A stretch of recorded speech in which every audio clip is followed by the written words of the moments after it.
আল্লাহ কেন প্রতিবন্ধী সৃষ্টি করেন? প্রতিবন্ধী সন্তান কি বাবা মায়ের পাপের কারণে হয়? আসসালামু আলাইকুম ওয়া রাহমাতুল্লাহ। ইসলাম অ্যান্ড লাইফের আজকের আয়োজনে আপনাদের সবাইকে স্বাগতম। যারা আমাদের চ্যানেলটি এখনো সাবস্ক্রাইব করেননি তারা এখনই চ্যানেলটি সাবস্ক্রাইব করে নিয়মিত আপডেট পেতে বেল আইকনটি প্রেস করে দিন। প্রিয় দর্শক, মানুষ আল্লাহর সর্বশ্রেষ্ঠ সৃষ্টি। আল্লাহ তাআলা মানুষকে সর্বোত্তম আকৃতি দিয়ে সৃষ্টি করেছেন, কিন্তু কিছু মানুষকে তিনি জন্মগতভাবে ত্রুটি দিয়ে দুনিয়ায় পাঠিয়েছেন, অথবা কেউ জন্মের পর কোনো দুর্ঘটনায় অঙ্গহানি বা শারীরিক সমস্যায় পতিত হন, যাকে আমরা প্রতিবন্ধী বলি। প্রতিবন্ধীরা শারীরিক, মানসিক কিংবা আর্থসামাজিক কারণে স্বাভাবিক জীবনযাপন করতে পারে না।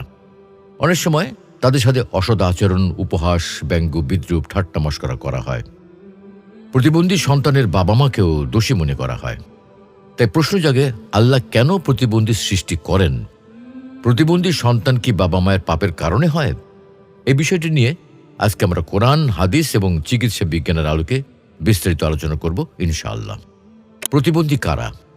সহজ ভাষায় বয়স, লিঙ্গ, জাতি, সংস্কৃতি বা সামাজিক অবস্থান অনুযায়ী আর 10 জন যে কাজগুলো করতে পারে, এম্পায়ারমেন্টের কারণে সেই কাজগুলো করতে না পারাই হলো ডিসএবিলিটি বা প্রতিবন্ধিতা। আর এম্পায়ারমেন্ট মানে হলো দেহের কোনো অংশ বা তন্ত্র আংশিক বা সম্পূর্ণভাবে, ক্ষণস্থায়ী বা চিরস্থায়ীভাবে স্বাভাবিক কার্যক্ষমতা হারিয়ে ফেলা। বাংলাদেশ প্রতিবন্ধী কল্যাণ আইন 2001-এ বলা হয়েছে, প্রতিবন্ধী অর্থ এমন ব্যক্তি যিনি জন্মগতভাবে বা রোগাক্রান্ত হয়ে বা দুর্ঘটনায় আহত হয়ে বা অপচিকিৎসায় বা অন্য কোনো কারণে দৈহিকভাবে বিকলাঙ্গ বা মানসিকভাবে ভারসাম্যহীন এবং উক্তরূপ বৈকল্য বা ভারসাম্যহীনতার ফলে স্থায়ীভাবে আংশিক বা সম্পূর্ণ কর্মক্ষমতাহীন এবং স্বাভাবিক জীবনযাপনে অক্ষম। প্রতিবন্ধিতার প্রকারভেদ। প্রতিবন্ধিতার প্রকারভেদ বিভিন্ন ভিত্তিতে করা হয়ে থাকে। যেমন প্রাথমিক প্রতিবন্ধিতা, অর্থাৎ বিভিন্ন ধরনের প্রতিবন্ধিত্ব নিয়ে জন্মগ্রহণ করলে তাকে প্রাথমিক প্রতিবন্ধিতা বলা হয়।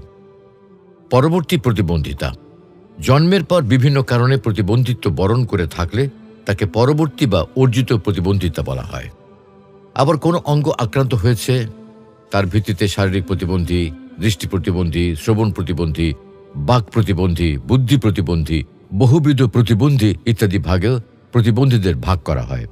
তাছাড়া অদৃশ্য প্রতিবন্ধী বলতেও বিশেষ একটা শ্রেণীকে চিহ্নিত করা হয়। যাদের প্রতিবন্ধিতা বাইরে থেকে বোঝা যায় না তাদেরকে অদৃশ্য প্রতিবন্ধী বলা হয়। বিভিন্ন প্রকার দীর্ঘমেয়াদী অসুখ, মানসিক রোগ, autism spectrum disorder, attention deficit, hyper activity disorder, বুদ্ধি প্রতিবন্ধিতা এই শ্রেণীর মধ্যে পড়ে।